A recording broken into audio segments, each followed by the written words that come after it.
नमस्कार जनता जनार्दन। दोस्तों, आज मैं फिर से हाजिर हूँ आपकी सेवा में एक और छोटी कंपनी लेके। दोस्तों ये कंपनी आईटी सेक्टर की कंपनी है दोस्तों। और नाम आप देख लें पहले ही। कंपनी का नाम 1.1 सॉल्यूशन लिमिटेड, ठीक है दोस्तों।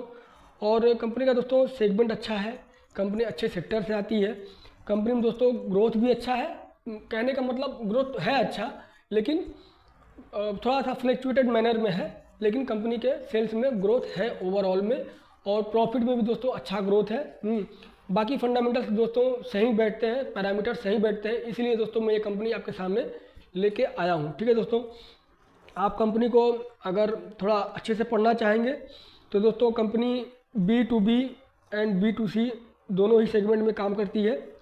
Digital business, market place, verticals में काम करती है कंपनी। कंपनी के दोस्तों सर्विसेज आप देख लें, BPO, KPO, IT सर्विसेज, ठीक है। टेक्नोलॉजी एंड ट्रांसफॉर्मेशन और एनालिटिक्स में कंपनी दोस्तों काम करती है। और दोस्तों टूल्स के बारे में भी कंपनी ने बता रखा है, लेकिन टूल्स के बारे में दोस्तों हम उतना जानेंगे नहीं, क्योंकि मैं दोस्तों IT रिलेटेड बंदा नहीं हूँ, ठीक है। मैं सिर्फ एक रिटेल इन्वेस्टर हूँ, ठीक है दोस्तों। और रिटेल इन्वेस्टर दोस्तों मेन चीज़ें ही देखता है, ठीक है। मैं इतना मानता हूँ, ठीक है दोस्तों। बाकी आप क्या मानते हैं, आपकी क्या राय है दोस्तों, आप कमेंट करें, ठीक है। कंपनी के टूल्स आप देखें, EVSM, ठीक है, CRM, KMS, PMS एक्सेट्रा, ठीक है। अब हाँ दोस्तों, और उसके बाद कंपनी जो है एम्प्लॉय दोस्तों 5,500 प्लस एम्प्लॉय लेकर के काम करती है फ़िलहाल के लिए, ठीक है। और इंडिया के दोस्तों 12 रीजन में कंपनी प्रेजेंस है, और 6 डिलीवरी सेंटर्स हैं कंपनी के, हाँ, विद 500 सीट्स, ठीक है। यानी कि दोस्तों कंपनी अच्छे स्तर पे काम कर रही है। इंडस्ट्री सर्व्ड, अगर आप कंपनी जिन जिन इंडस्ट्री को सर्व करती है आप वो देखना चाहेंगे तो देखें, banking, finance, telecom, insurance, consumer durables, FMCG, उसके बाद ई-कॉमर्स, रिटेल एक्सेट्रा, ठीक है दोस्तों। यानी कि दोस्तों कंपनी ने अपने बिजनेस को अच्छे से डाइवर्सिफाई कर रखा है। इंडस्ट्री वाइज रेवेन्यू स्प्लिट देखेंगे दोस्तों अगर आप तो देखें, BFS से 32%, कंज्यूमर ड्यूराबल से 16%, ई-कॉमर्स से 6%, IT से 17%, और इंश्योरेंस से 13%, अदर सेक्टर से दोस्तों 16%, ठीक है दोस्तों। यानी कि बहुत वेल डाइवर्सिफाइड है कंपनी का बिजनेस। और जियोग्राफिकल प्रेजेंस आप देखेंगे तो USA, Canada, Europe, India etcetera में कंपनी काम करती है, ठीक है। और क्लाइंट बेस भी देखेंगे दोस्तों कंपनी के अगर आप तो बड़ौदा AMC, जैगुआर, फिर उसके बाद एडलवाइज है, फिर Tokyo life insurance, Tata SME, ठीक है। और क्लाइंट स्प्लिट देखेंगे दोस्तों अगर आप, क्लाइंट स्प्लिट इंडिया से 40%, अमेरिका से 30%, APAC से 20% और यूरोप से 10%। हाँ दोस्तों, मतलब दोस्तों कंपनी क्लाइंट बेस को भी अच्छे से डाइवर्सिफाई कर रखी है, अपने सेगमेंट को पूरा अच्छे से डाइवर्सिफाई कर रखा है कंपनी ने। तो दोस्तों यही तो चाहिए हमें, क्लाइंट अक्रॉस बिजनेस सेगमेंट, ठीक है दोस्तों। अब ये देखें आप, ई-कॉमर्स से 29%, BFSI से 19%, फिनटेक से 12%, कंज्यूमर ड्यूराबल से 10%, मैन्युफैक्चरिंग से 9%, हेल्थ केयर से 10%, लीगैलिटी से 5%, कंस्ट्रक्शन से 3%, एनर्जी एंड यूटिलिटीज़ में 2%, ठीक है दोस्तों। मतलब बिजनेस होना चाहिए तो दोस्तों ऐसा ही होना चाहिए जो वेल डाइवर्सिफाइड हो, ठीक है। और दोस्तों कंपनी के पैरामीटर्स भी अच्छे हैं और डाइवर्सिफाइड बिजनेस भी है। तो दोस्तों मैं क्या बोलता हूँ दोस्तों कि मार्केट में चमत्कार नहीं चलता, मार्केट में प्योर बिजनेस चलता है, ठीक है। अगर कंपनी अच्छे से अपना काम को कर रही है, अपने काम को, तो दोस्तों वो आज नहीं तो कल ग्रोथ करेगी ही करेगी, ठीक है। कंपनी का सेल्स बढ़ रहा है, प्रॉफिट बढ़ रहा है, ठीक है, और प्राइस नहीं बढ़ रहा है, तो मान के चलिए दोस्तों आज नहीं कल, कल नहीं परसों, कभी ना कभी उसको बढ़ना ही बढ़ना है, ठीक है। और मार्केट कैप देखेंगे दोस्तों कंपनी का आप 1532 करोड़, करंट प्राइस 60 रुपये, हाई लो 44 रुपये और 77 रुपये, स्टॉक का पी 53 का चल रहा है, इंडस्ट्री पी चल रहा है 40 का। यानी कि दोस्तों कंपनी को मार्केट ने अच्छा वैल्यूएशन दे रखा है, ठीक है। और दोस्तों कहते हैं ना, मार्केट से ज़्यादा न तो ज़्यादा मैं जानता हूँ न आप जानते होंगे, मार्केट सब जानता है, मार्केट महामहिम है, ठीक। ग्राहम नंबर यानी कि इंट्रेंसिक वैल्यू देखेंगे आप तो 20 रुपये का निकल के आ रहा है, और करंट प्राइस है चल रहा है फिलहाल 60 रुपये पे, यानी कि अपने इंट्रेंसिक वैल्यू से दोस्तों कंपनी 3 गुना महंगी चल रही है। और ऐसी कंपनियां दोस्तों इंट्रेंसिक वैल्यू के आसपास मिलना नामुमकिन ही लगता है, जिसमें ग्रोथ हो और पोटेंशियल अच्छा हो। तो ऐसी कंपनियां दोस्तों अपने ग्राहम नंबर के पास नहीं मिलती हैं खास करके। और आरओसी देखेंगे आप 22 का चल रहा है, आरओई 21 का चल रहा है, ठीक है। डिविडेंड कंपनी कुछ देती नहीं है, कंपनी को भी ग्रोथ करना है। और फेस वैल्यू 2 का है, ईपीएस निकल के आ रहा है दोस्तों 1 रुपये 29 पैसे का। और पेट्रोस्की देखें दोस्तों 7 का चल रहा है, जो कि एक्सीलेंट है।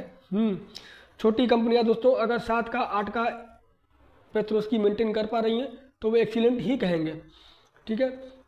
उसके बाद एसएमई में कंपनी है नहीं, यानी कि 1-2 शेयर भी रख के देखा जा सकता है, ठीक है दोस्तों। लॉन्ग टर्म का आप चार्ट देखेंगे तो देखें दोस्तों 2017 से कंपनी आई हुई है, 2018 से लगभग। लेकिन दोस्तों अगर आप 2017 या 18 की बातें करेंगे दोस्तों तो मुझे लगता है कि ये कंपनी 40-50 करोड़ की ही रही होगी, ठीक है।